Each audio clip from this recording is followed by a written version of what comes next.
Welcome, everyone. I'm so excited about today's show.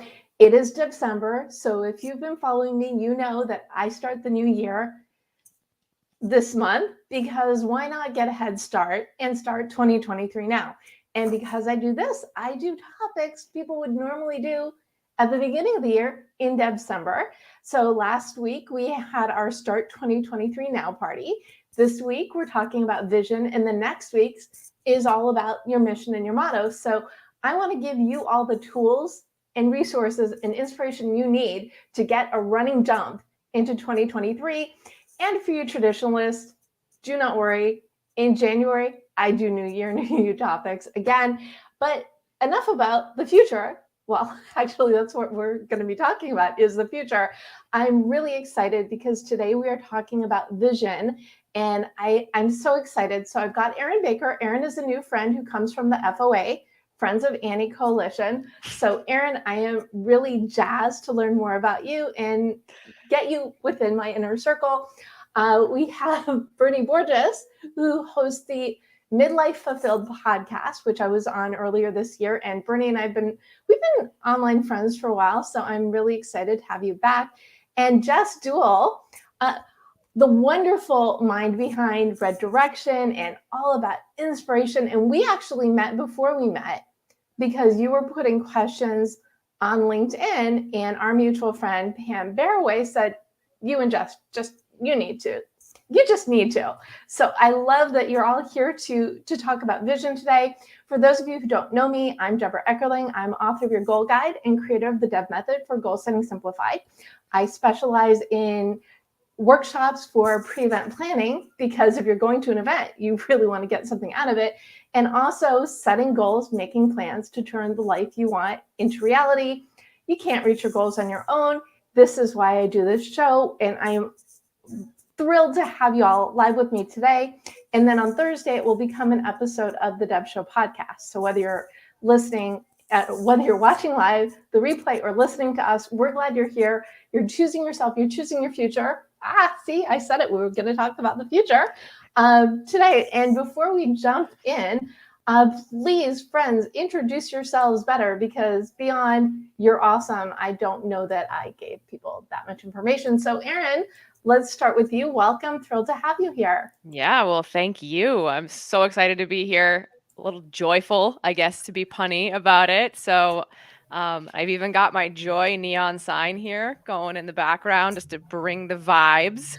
Love So it. I am a self-leadership and business coach for entrepreneurs, and I'm all about helping entrepreneurs, business owners put joy as their number one business strategy. It's the thing we start our businesses for. It's the thing we lose first, and it's the hardest thing to keep.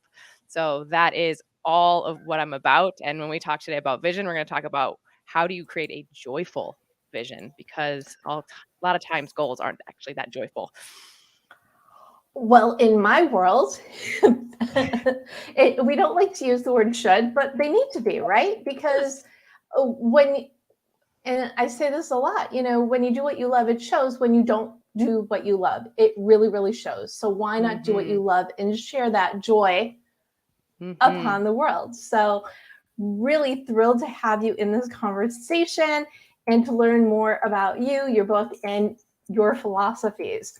Thank Bernie, you. great Hi, Deb. to see you. Welcome. Great to be here. Thanks for having me back. Always fun to hang out with you and your amazing friends. So I'm Bernie Borges. So by day, I run content marketing for a B2B brand in the customer service space. And then by night and weekends, my side content hustle, as you can probably see behind you, those that are watching on video, I host the Midlife Fulfilled podcast. My hope is that the name of the podcast gives you some sense for what the podcast is about. I've been podcasting almost 10 years. April 2023 is going to be my 10th year podcasting. Now, the Midlife Fulfilled podcast is not quite 1 year old, launched in February 2022. And again, as the name implies, I'm focused on featuring people. Deb, you have been victimized on my show, featuring people who share what I call a BF to AF story, before fulfillment to after fulfillment. And the stories that have been shared on my podcast have just been amazing, heart-wrenching, emotional, authentic, inspiring, motivational, and any other adjective that I'm not thinking of right now that's fun and exciting. So Deb, thanks for having me. Great to be here. Oh, and thank you for joining. And in the recap, so if you go to the debmethod.com/blog, you will have the recap to these and the previous episodes. And in the recap, I will also put the link to your episode with me. And what I love about your podcast, other than the fact your unbridled enthusiasm for the topic, is that you also talk about how it relates to you and how the topics speak to you. And I think that is just a fun, very Bernie slant on it. So Thank you, gold Deb. stars and kudos to you, my friend. All right. Jess. Yes, that Good rhymes. to see you, my friend. Always, and it will never end. Don't ask why I'm rhyming. I think it just sounded like fun in this particular moment. So this is what happens to me after dinner time. Some people turn into pumpkins a little later. This is the best time, though, to have a great conversation. And you never know what's going to come out of my mouth anyway, Deb, as you know. And what we're doing over at Red Direction, we actually just finished our 5th season of the Bold Business Podcast. And what we're doing is we're focusing on talking to business leaders that are running small and medium-sized companies with teams that are navigating challenge. And how do they go about that? And it's amazing what they all have in common. They all had to find their own way, using their own strengths to figure out how to set their magnetic north. So if you were to look at a compass, the little pointer is always pointing to magnetic north. And as long as we know where that is for ourselves, it doesn't matter if we're going east or south. We always know we're going east or we're going south because we have something to anchor to. And that's what we're doing at the podcast. And that's also the work that we do at Red Direction. And I'm a big fan of accountability. It's that other A word.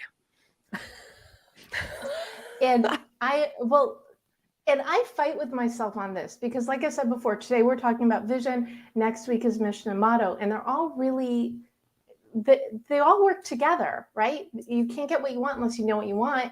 And once you know what you want, you have to figure out what that means for you and how to get there. Okay, I've just explained the DEB method in like 20 seconds, but that's it. It's the foundation. And when you have that foundation, when you know who you are, what you stand for, I'm not going to say it makes the journey easier because, entrepreneurs here. But yeah, no, it doesn't. But here's the thing, though. I'm going to jump in and I'm going to say what it does do is it allows us to know that we're showing up the way that we want to be, the way that we must be to get to where we want to go, because the journey is never easy. We just know when we're digging in and in our own way so we can dig out, or we can dig in and know because that is the way we are to go. Yes. And it all starts with vision. Right. So let's ask the easy question. What is vision? Why is it important? Erin, why don't you start us off? Putting me on the spot here. Well, what is vision is such a great question because to me, vision could be really anything you want it to be around, where do you want to go in the future? Who do you want to be in the future? And then really thinking about how soon you want that. So your vision could be, I have a vision for tomorrow. I have a vision for next year. I have a vision for 10 years down the line. So it's really about getting clear on, I think, these two big things. What do you want to do? And who do you want to be? And who do you want to become while doing that thing? And I'm sure there's other ways to think about it, but that's my really short and succinct answer for now. That works for me. Yeah. And I completely agree with you too. In the future can be, and yes, I've already started next year, but there are a lot of people who haven't. And in not just in theory, but in practice, there is still time to get a win of any size this year. So you can look to your vision of how you want to end the year, as well as your vision for what next year is going to be for you. So I agree. You are correct. Bernie, yes. Anything to add?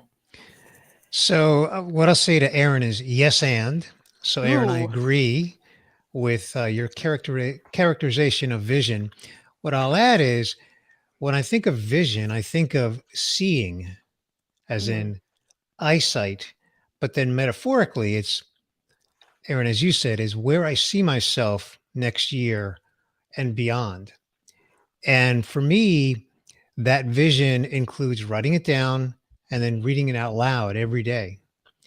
And at least twice a day. Usually I don't get more than twice a day, but that helps to really cement that vision in my head.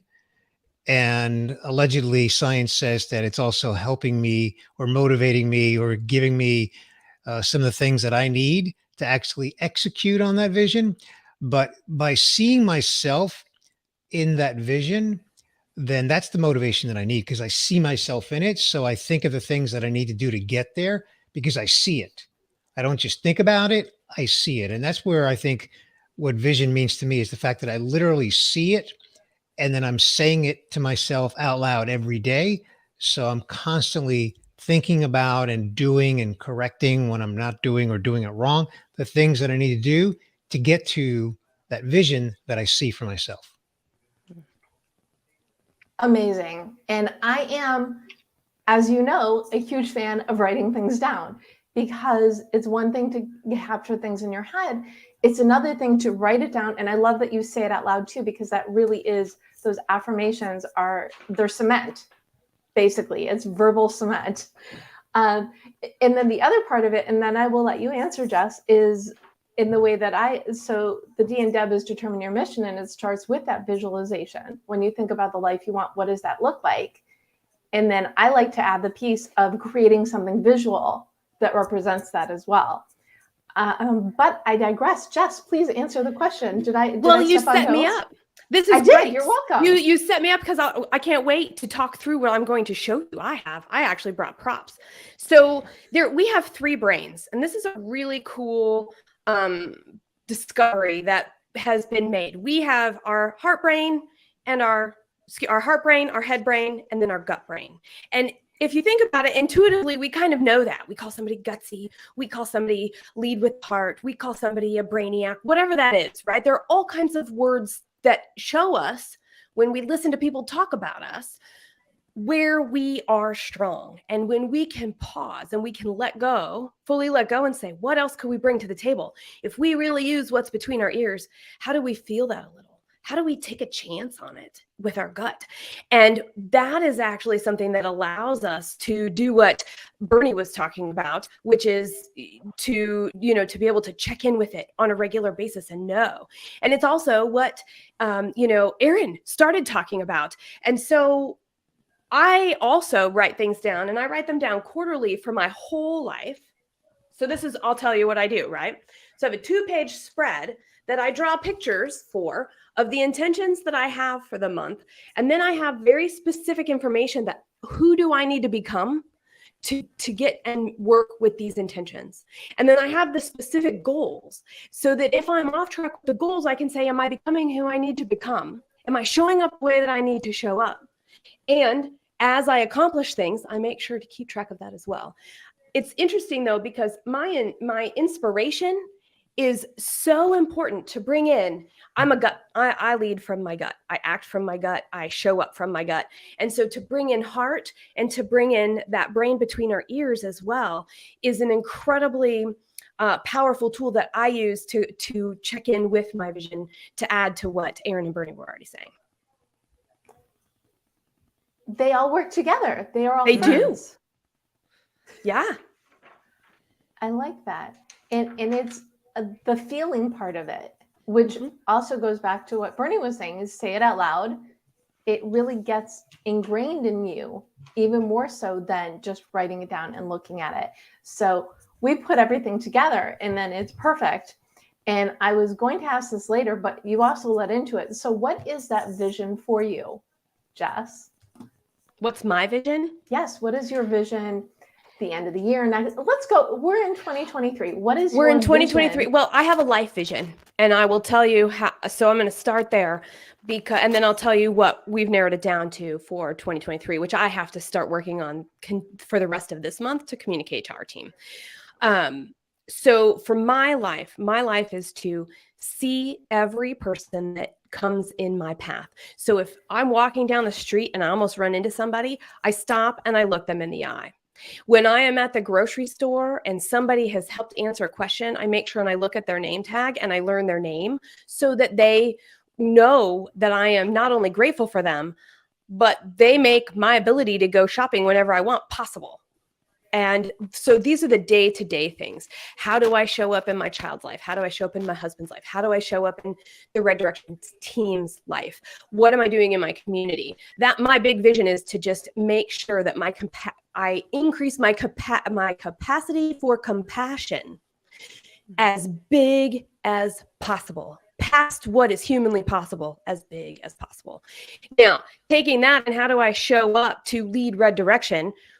We like to share stories and we learn from those stories. So the podcast is still a very big part of what we're doing.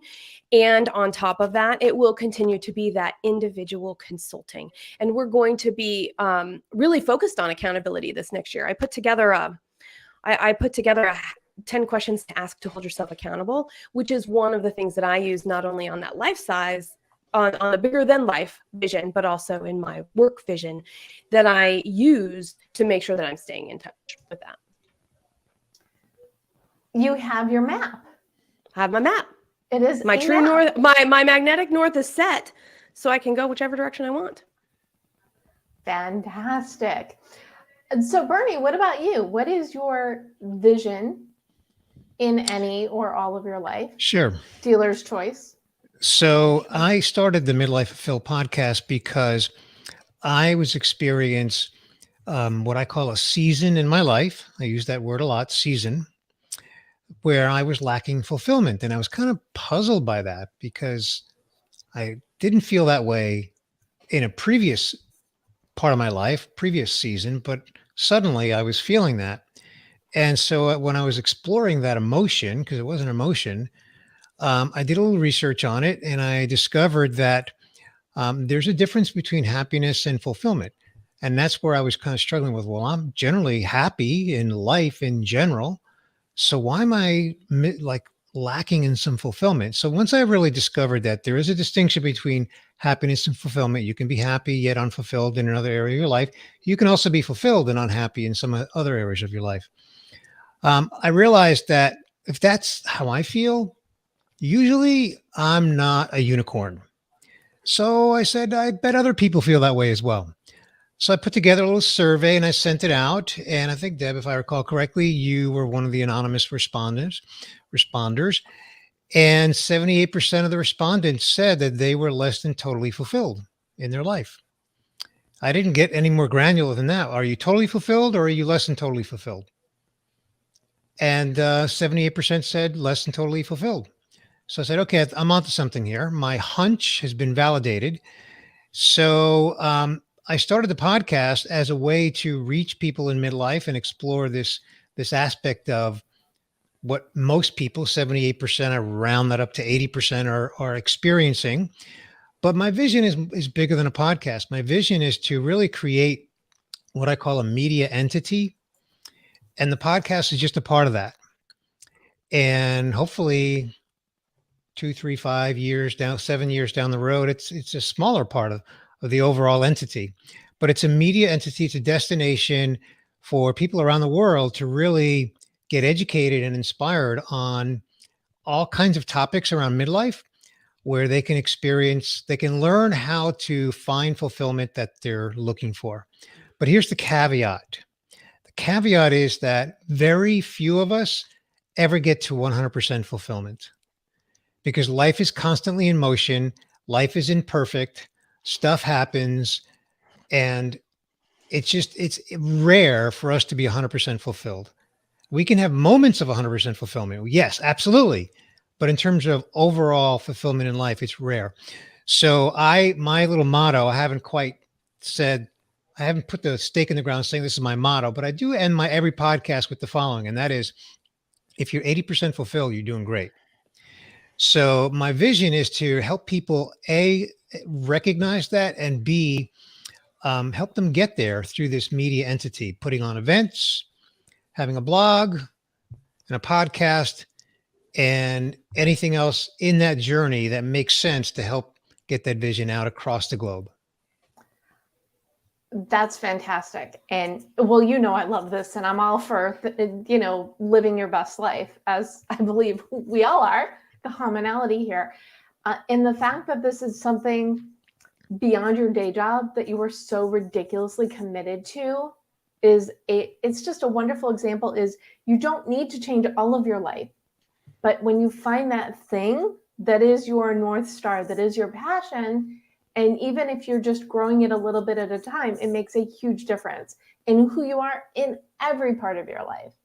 So kudos and gold stars, Bernie. Keep up the great work. Erin, what about you? What is your vision? So I'm going back to even just thinking about how I define vision. So something that I discovered about myself in I'm my 5th year in business now, is that there's a whole lot more magic that happens to me when I hold visions very loosely. When I get too concrete and too caught up in a vision, it's like I get tunnel vision, right? Like I have to go after that thing. And so what I've started to do is have some curiosities about where my vision might take me. I know at a core the feeling I'm driving for, which is joy. And Bernie, you say there's a difference between happiness and satisfaction. There's also a difference between happiness and joy. And a lot of us are chasing happiness. We're chasing these highs, the revenue goals, the milestones in life, the things that we think externally are going to bring some sense of positive feeling. Joy is an internal thing. And what I learned as I was writing my book, Joyful AF, is that joy is really about connecting to who you are at a deeper level. What are your values? What lights you up? Who are you personality-wise? How does your brain work? How does your body work? How do your gut instincts work? And living your life from a place of chasing that joy of knowing who you are and operating from that space. So I know my vision is to help more people connect to their joy. I especially want to do it in business because I think it's a place where we're really afraid to put joy first. But that at a deeper level, I don't know what that looks like. I don't know what it looks like next year yet. Haven't sat down with my goals yet. Don't know what it looks like in the next 5 years. But I know and it's closer to a mission than a vision really, but the vision is to keep finding ways to help people understand the joy of being themselves in whatever they're doing and living from that place. I love joy though as the overall vision. And you have on your site, when you chase joy, success chases you. Mm-hmm. Yes. I 100% agree. It's when you're, and it kind of goes back to what I was talking about with Bernie just now. This is his passion project, very square passion project. And you can just tell when you're doing something that you're that invested in, it leaks all over the rest of your life. So even finding the little joyful moments, the fulfilled moments, the things that make you who you are, and you do more of that and less of the things that drive you nuts, then it elevates you, but also the people around you. Yeah. And just imagine if there was permission in more places. Joy tends to get like compartmentalized. I can have joy in my personal life. I can have joy in my hobbies. Joy in business? No. I got to hustle. I got to grind. I got to prioritize my revenue goals. All those things, just the joy falls by the wayside. And so I want to really flip that script, right? People are like, when I'm successful, then I'll feel some sort of positive emotion. No. Chase the positive emotion called joy. Success will come. Completely agree. And I'm all about it, the foundations. That's what Deb is. It is figure out the foundation of who you are, what you are all about, and then you build from there. And so my mission is to change the way people think about goals in and out of the workplace. A lot of people think it's a 4-letter word. Yes, goal is a 4-letter word, but it's a good one if you take it in the spirit of what we're talking about. It's not a hard rules. It is who you are and living that person. Mhm. Agree, disagree, thoughts? Yeah. Totally. Jess, Well, Bernie, totally. want to chime in?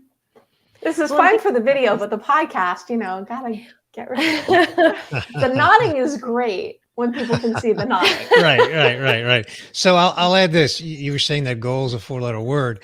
And so it reminded me that I often comment that, fulfillment is an F word, right? And of course, anytime you say F word, everybody immediately thinks of that F word, right? So it's just a way of kind of making a little light of it, a little fun of it, like in your case, 4-letter word. I love that. That's great. I'm noticing all of the we in it. Even when I say I'm increasing my capacity for compassion, that inherently is witnessing other people and seeing them for who they are. So I was recognizing, ooh, everybody's got this, and it's that outward facing thing. And mine sounded a little inward. And I was thinking about that as I'm listening. And even if it is, I would challenge listeners and watchers to say, well, how does that actually impact the greater world? How is that bigger than me? Because I think that that's something we forget. And wherever we're coming from or whatever words we might be using reflect who we are today, not necessarily who we will be tomorrow or the day after that as we continue to move toward that vision. I will say too, as you say that, something that's really striking, because I was talking about joy. One of the things I really believe is that kind of like salt is in every food, right?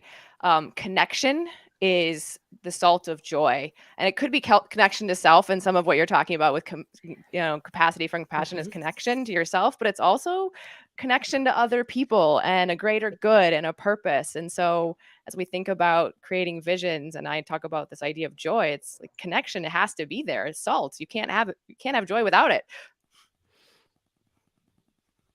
That's true. And we were talking a little bit about this before we went live.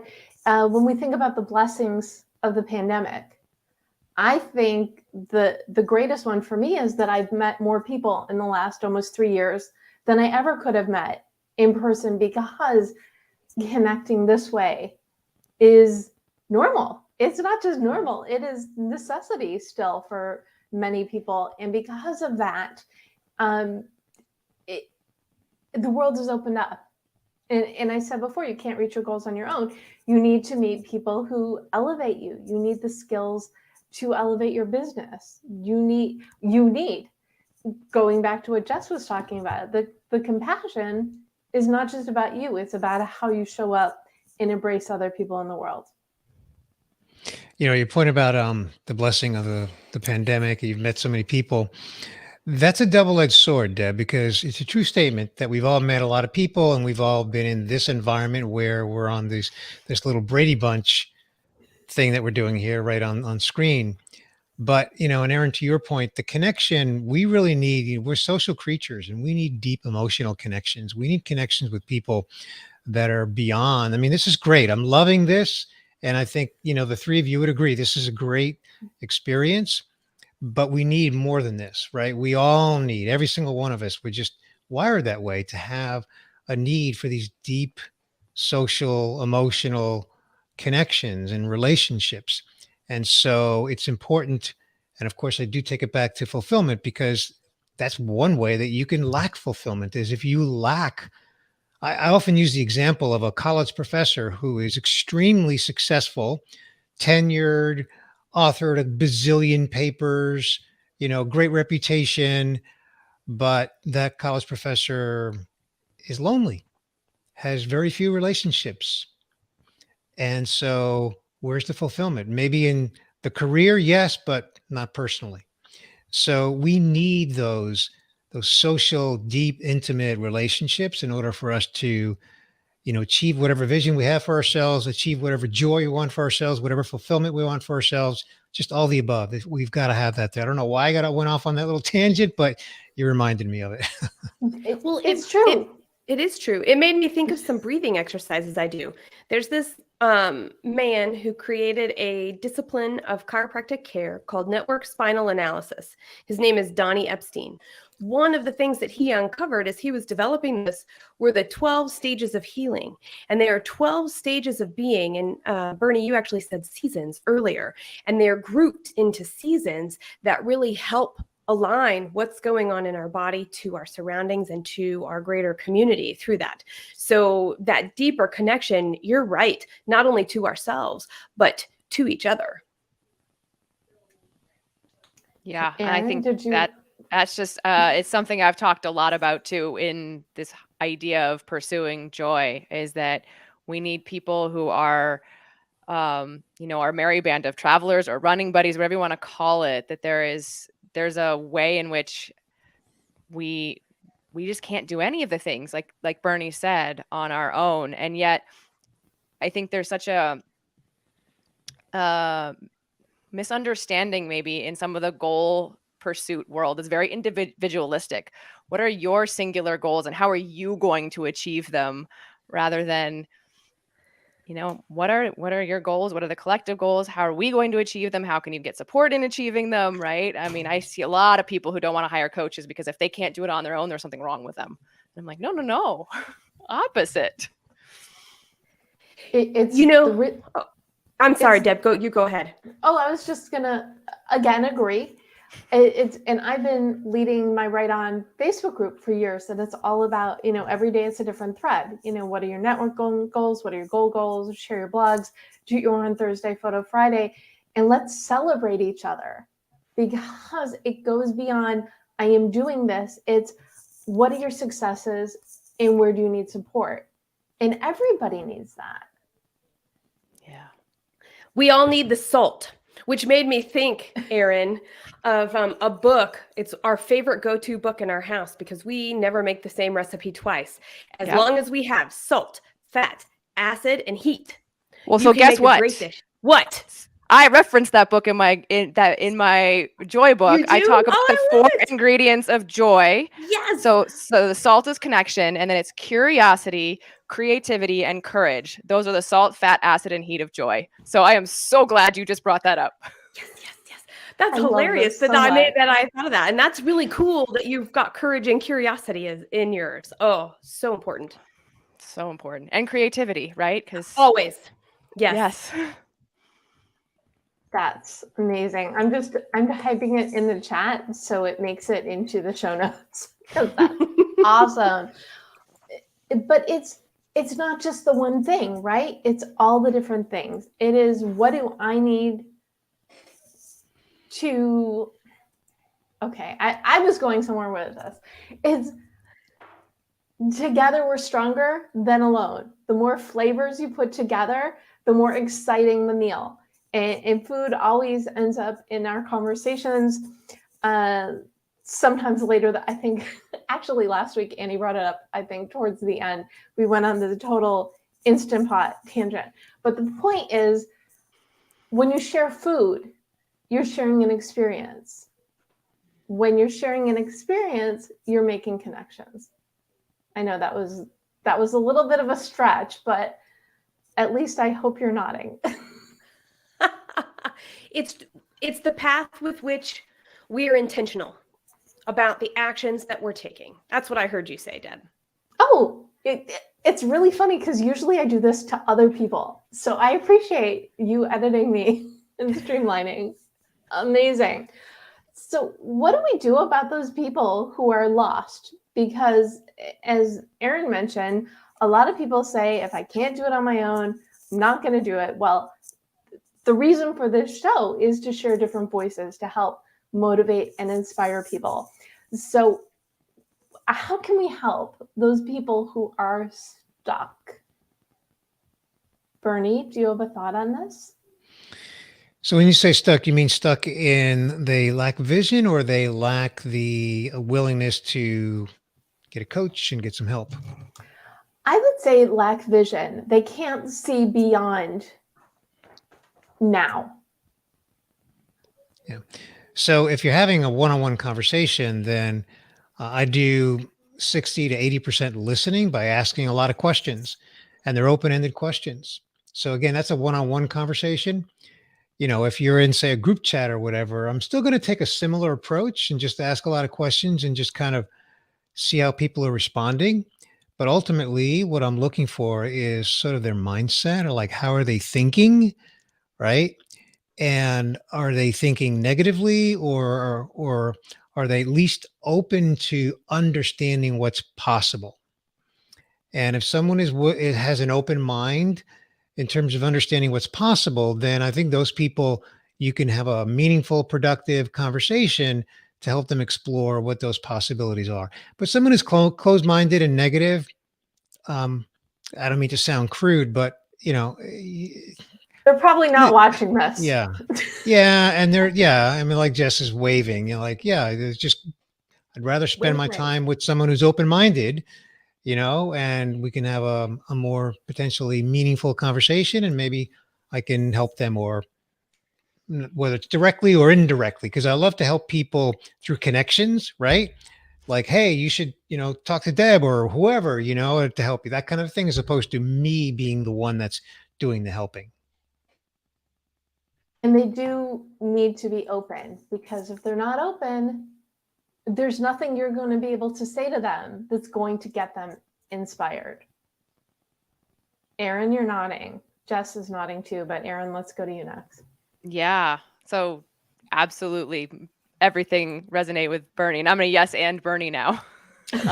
Love it. Because I think there's an importance to how people are thinking. But where I notice a lot of the trip up and the stuckness is people don't know what they want to do.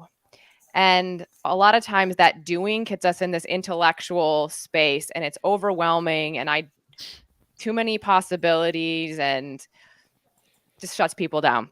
So when anyone's stuck on the doing, I come back to the feeling. I come back to, let's set a time in the future, 5 months, 6 months, a year. We're talking about 2023. At the end of 2023, how do you want to feel? And that usually will spark some sensation. Once you get people clear on how they want to feel, or you can even ask, who do you want to be? Who do you want to become? That still can be a little bit dicey for people. But once you start with that feeling, people start to open up, because then that feeling is getting at a desire and a want. And then you can start asking about more of those wants. And at some point you will get to a concrete how they want to get there. But I think if you start with what they want to do, you're going to miss that deeper thing that's going to get them lit up and have them have clarity about what is it that they really do want. Doing stuff just to do stuff is not fulfilling. It's not joyful. But knowing that, oh man, I want to feel more fulfilled or more joy, or I want to feel part of a community or whatever it is. Oh, okay. Now we can go down a train track and explore that deeper. And now, Jess, you get to do the yes and. And. Yes, and. As I'm listening, it's really interesting, because to Bernie's point of, if provided a person is willing to be courageous enough to go, something must change, and I'm willing to at least entertain the idea of it, that really is the first step. And then taking what Erin was talking about of, well, if there's whatever the obstacle is, can we twist it a little? I always like to use the kaleidoscope example here. We have all the pieces. We're just going to change the beautiful picture that's made from the kaleidoscope to have this next piece. And we have to be ready to let something go to learn something new. Most of us are already tapped. And I would say we might be able to find a few minutes here or there, but in general, what it takes to learn a new skill, what it takes to learn a new habit, it takes more time than what we have. So we have to be willing to let something go. And so that would be another place where, when we're looking, how we want to see, where do we want to go? What started out as helping us smooth sail along, and then when did it become the barnacles on the bottom of the boat that need to be scraped off so that we can have that next part of our adventure sailing as fast as we can, or motoring as fast as we can? You can tell I don't use a boat very often. Regardless of that, I think that we also don't give ourselves enough time. One of the other things I really liked that Erin said was, what about by the end of 2023? What we're talking about isn't anywhere close to instant. And one of the things that I have found over the years is I have a weekly present retreat that is a longer quarterly and an even longer annual process that I do. And that present retreat has turned into a ritual that I'm going to call it a ritual. It used to be a habit, and now it's a ritual. It's if I'm not doing this, I feel disconnected from what my purpose is here right now. I know my bigger purpose. I know my bigger vision. I know I'll be okay. I don't feel like I have the pulse of what I need to know how on track am I, what other adjustments, where else, what other questions can I ask to keep doing that refining to make sure I'm enjoying my journey as much as I can, even through the most difficult pieces. And that's a thing I do every week on a Monday, actually. And it can vary in length for different people. Mine is 6 hours, and it starts with lighting a candle and it ends with blowing out that candle. And then there's a whole other thing in between. But I do that because I am a fire sign and I'm an Aries. And there really is nothing else other than I was like, look, I started a sentence here with this candle. And at the end, I put the exclamation point on it when I blew the candle out. And it seems simple. And even though, the companies that I am working with may not do it that way, they all have beginning and ends. They're reading their favorite quote from somebody that has inspired them. They're reading a few pages of a book, of a biography that has captured their attention at the beginning and the end, because that beginning and that end of a section of a session, work or otherwise, is really important to fuel our creativity, to fuel our possibility, and to allow us to see more as we're going through the rest of our world. It's an amazing ritual.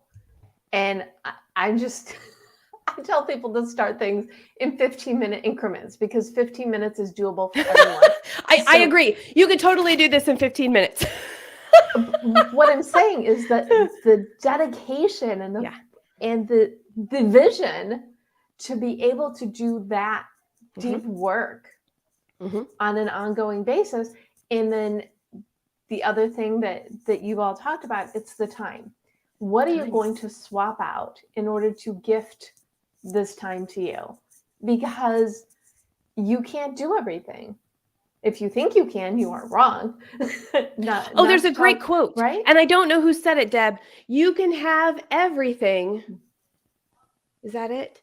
You can have anything, but not everything. That's the quote. I don't know who said it. I will look that up. Yeah, and I liked Ann Curry, I heard speak. We shared a stage for 140 conference. This is back in, I believe, 2011. So this is the impression it made on me. But it's everything isn't just possible, it's probable.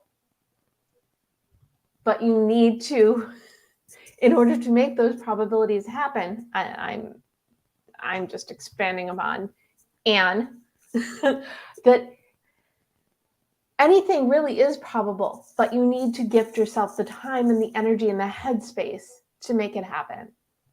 So that is my addition to that. So I have one other,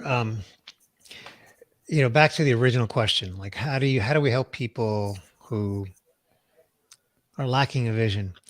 If you ask them, how do they want to be remembered after they've died? Usually you get one of two responses. One response is, I never thought about that, so I don't know. I need to think about it. That could start a conversation. The other response might be a very articulate, well thought out response, like the person's thought about it. And now you've got a little insight into some of their vision. And now you can have some conversation around, so what are you doing to leave that legacy? What are you doing now? And what's your action plan? So it's just an interesting question to see people respond to, because it can be that far apart in the response. It all has to be broken down into definitely actionable steps. I'm completely in agreement with that. One of my favorite hashtags, because I realized I've worked this way until I said it out loud. I didn't really acknowledge it nor own it. I act to plan. Take action. I act to plan. I don't plan to act. I act to plan. Nice. And it's a very empowering. Once I acknowledged that in myself, I was like, oh, well, this is so great because I'm already taking the action and then I'm going to see what's going to go again. And then I can adjust whatever needs to be adjusted to make the results I want quicker, faster, better, or decide I want to do something completely different. I want to add on to that because I think it's really profound. This idea sometimes that vision or anything we're thinking about in the future has to be figured out in our heads before we start taking action. We need to know our vision. We need to know our North Star. We need to know our whatever we're calling it. And we have to have the whole map in our head before we get going. And clarity can come when we're in action. It comes from we do a thing and we go, oh, I like that, or I didn't like that, or that worked, or that didn't work. Kind of like bushwhacking through the woods. And a great example of that is when I started to write my book in 2020, I guess it was at this point, I was writing a book on the word and. Joyful AF came from me not necessarily having the most concrete of visions, other than I knew I had a message inside me and I knew I needed to start writing and take action. And speaking of what Jess said around time, is I had high intentions around creating this book, low attachment to what the timeline looked like, what the book was, whether I even published the dang thing. And because I gave myself the gift of time and the gift of action, I'm so proud of the book that came out. And I could not have seen that 2 years ago because I was evolving and my thoughts were evolving. So I just want to be really clear for people who are lacking vision that they don't have to have it all figured out right now. Get into motion, go explore, get curious, experiment, and see what you learn about yourself along the way. And the vision can come from that. Was someone going to jump in? I was. So please jump in, and then I will. Yeah, okay. I was going to say, so don't overschedule, leave places for serendipity. There's a lot of grace around time because even James Dean says it. He says the gratification comes in the doing, not in the results. And so we can to take that idea and do with it and lean into your strengths to figure it out. So I love that, Erin. I heard one of the, there's a podcast series out there. It's actually a YouTube series. I call it a podcast series because you don't have to watch anything. They put up B-roll, but it's all of the OG, and they're all men, you know, like motivational speakers, Earl Nightingale, Jim Rohn, there's a bunch of like, you know, from like 50 years ago. And one of them, I don't remember which one it was, said, success is the journey. Once you've reached the destination, you're not successful again until you start another journey.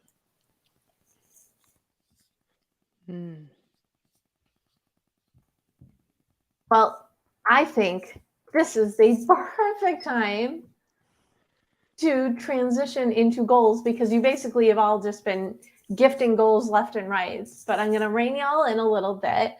And I love everything that's been said because it is, I believe it starts with choosing yourself and then gifting yourself that time to figure out what it is you want from life. And whether it's you see the vision and you grow from it, or you see the end point and you work towards it, if you know who you are and what you believe in, that really is that compass that we keep talking about. And now that I have vamped enough to give you time to think about what goals you want to gift, Jess, do you want to start us out? Absolutely. I'm going to gift. I wrote down 10 questions to help us be accountable to ourselves. And in that accountability, there is also the outline of how I do my present retreat. And it can be broken down into take one question in 15 minutes or do the whole thing. And it probably will take a couple of hours. So whatever you're willing to do or commit to, that would be my goal. My gift of a goal to you is how can you be accountable on a regular basis to check in with the things that you've said, that you've desired, that you seek. Do a present retreat. And it doesn't have to be 6 hours. No, well, no, mine is. And here's what it turned out to be. Okay, so and the gist is, My life part is 2 hours. My work part is 4 hours, but I need a couple more hours in the day because every time I do this, I get new tasks, or I have to figure out how do I want to communicate that? And I need to do more work on the communication. And since I'm already in the deep work, open space mode, it also takes me a long time to go from thing to thing. So those of you who are time management amazing people, you won't need 6 hours, even if you wanted to. I need the space in between each piece to be able to transition and bring the energy from one to the other. So there's a couple of different caveats. But yes, I do 6 hours. My whole Monday is dedicated to that. And then how does it fit into adjusting the rest of the week, rearranging the team's time, understanding what the priorities are? Yes. So I modified you just to like streamline it. So the goal from Jess is to do a present retreat. Decide how you can be accountable to yourself and create a practice in doing so. Perfect. See, we do it for each other. We make each other. We all make each other better. Yes. Isn't that the point? Isn't The that, point? and this is my joy, bringing together amazing people to complement each other, but also to help people know that, you know, anything is probable, but it starts with choosing yourself. Bernie, goal? You mean a goal gift? That's my assignment. Yes. What goal do you want to gift? So earlier I said that everyone is seeking fulfillment. Everyone, without exception. If you're breathing, you are seeking fulfillment in some area of your life. Very, very few of us have 100% fulfillment in every area of our life. However, since we all have it in common of seeking fulfillment, find the one thing where you do have 100% fulfillment in that one thing. So I'll give you a few examples. Okay.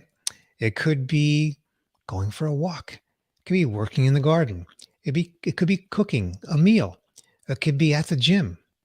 It could be just, sitting on a dock and staring out at the water. Whatever that thing is that gives you 100% fulfillment in that moment, first of all, find it, acknowledge it, like admit like that's your thing. And by the way, if you have more than one, that's okay. You don't have to limit it to one. But whatever that one thing is, or two or three things, then just make sure that you are making time for those things.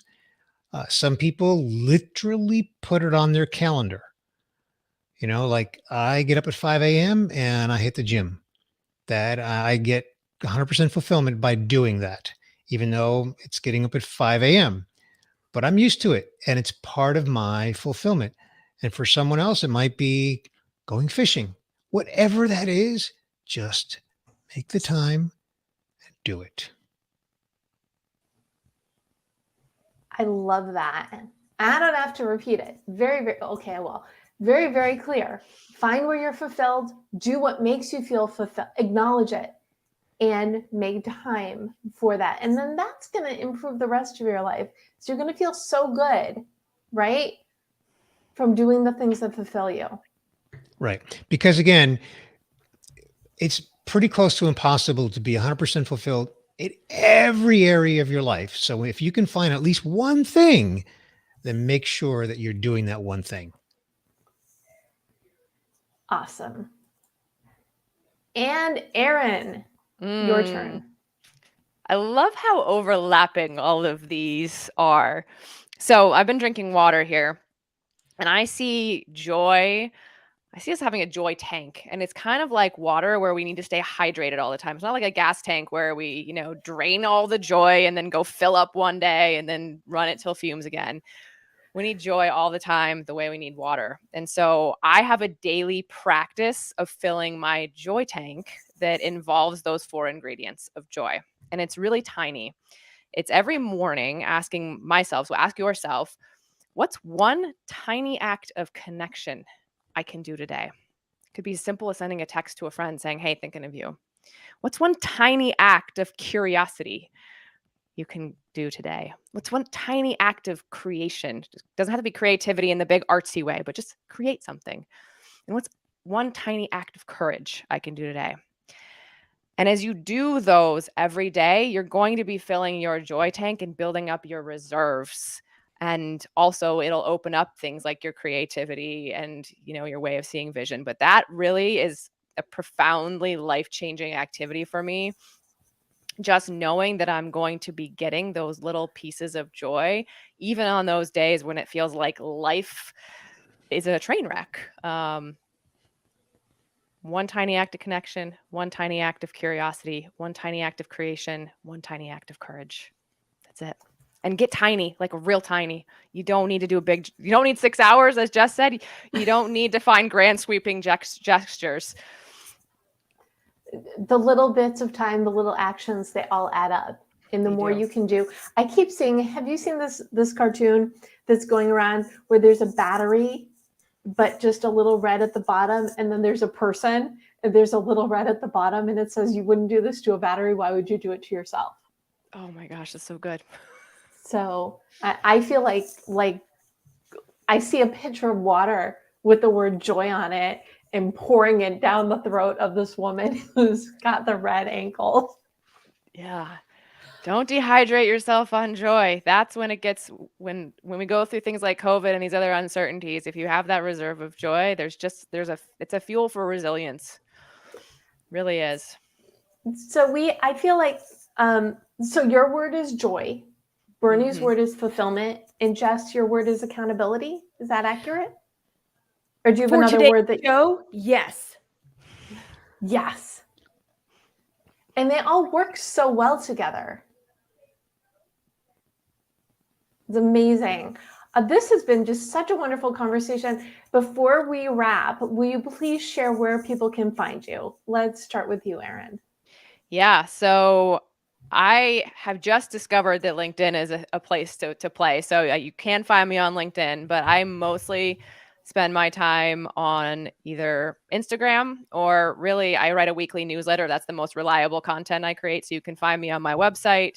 It's erinmbaker.com. And if you're an entrepreneur and you're thinking about having a joyful strategy for your business next year, head over to Amazon and find my book. It's Joyful AF, the number one strategy. The essential business strategy we're afraid to put first. There we go. I've said it too many times. Joyful AF, the essential business strategy we're afraid to put first. Fantastic. And that will be in, as I mentioned, it will be in the recaps. If you go to thedebmethod.com/blog, you will find the links. And I always put the website links, the book links, but also your LinkedIn, because if we are meeting on this platform, reach out to any or all of us and say hi and make that connection. Wonderful.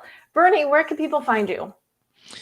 Well, Deb, my name is uncommon, Bernie Borges. So I have that name for LinkedIn, Twitter, Instagram. That's where I spend most of my time on LinkedIn. But of course, if you want to know anything about the Midlife Fulfilled podcast and what it means to be in midlife, which, by the way, that by itself can surprise you.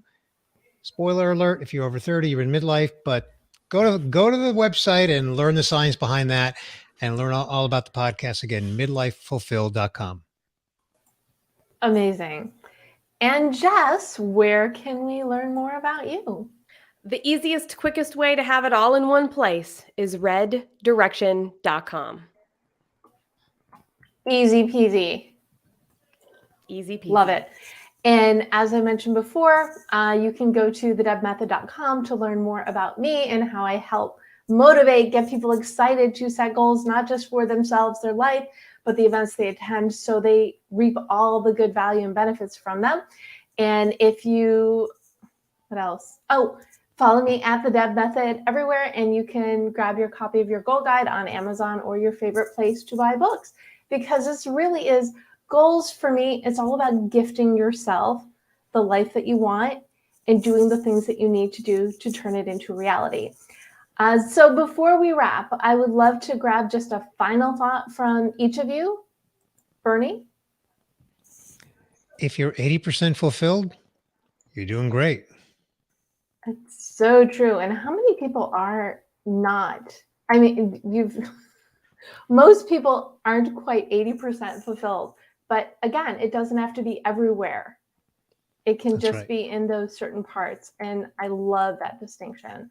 So thank you, Bernie. And Erin. If it's not Fine. joyful AF, either don't do it or find a way to make it so.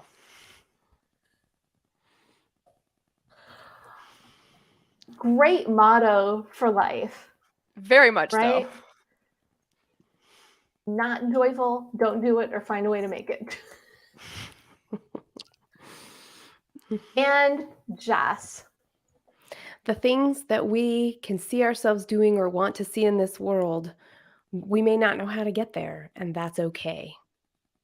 We can't control it. All we can do is take action towards it. So basically you're saying, because I want to bring I it back love to this. vision, Yeah. is you can't control your future, but you can take action on it. That's right. That works. I like it, Deb. That work? That works. Excellent. Well, this has been such a fun and inspiring conversation. Thank you so much, Erin Baker, Bernie Borges, and Jess Dewell for joining me today.